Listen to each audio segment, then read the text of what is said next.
Breaking చూస్తున్నాం. Iran చమురు రంగానికి ఊపిరాడటం లేదు. ఒకవైపు ప్రపంచమంతా క్రూడ్ ఆయిల్ కోసం అల్లాడుతోంది. ఇరాన్ మాత్రం ఆ చమురును ఏం చేసుకోవాలో తెలియక తల పట్టుకుంటోంది. అమెరికా ఆంక్షలు, రవాణా ఇబ్బందులు ఆ దేశాన్ని ఉక్కిరి బిక్కిరి చేస్తున్నాయి. ఉన్న చమురును అమ్ముకోలేక, తీసిన ఆయిల్ను దాచుకోలేక ఇబ్బంది పడుతోంది.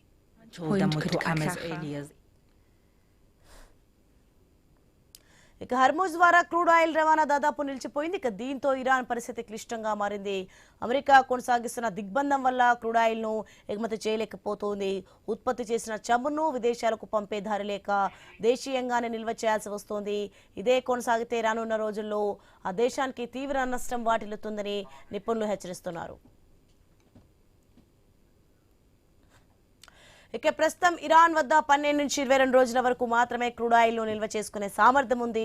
ఇప్పటికే సుమారు 195 మిలియన్ బ్యారెళ్ల చమురు భారీ ఓడల్లో సముద్రంపైనే నిలిచిపోయింది. ఇరాన్ చరిత్రలో ఇంత భారీ మొత్తంలో చమురు నిల్వలు ఎప్పుడూ పేరుకుపోలేదు.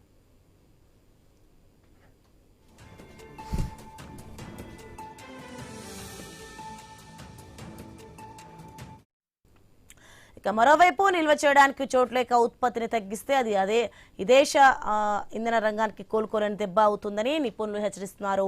చమురు బావులను ఒకసారి మూసివేస్తే భవిష్యత్తులో వాటి నుంచి తిరిగి చమురు తీయడం అసాధ్యం కావచ్చు. దీంతో ఇరాన్ అటు ఆర్థికంగా, సాంకేతికంగా భారీ మూల్యం చెల్లించుకోక తప్పని పరిస్థితి కనిపిస్తోంది.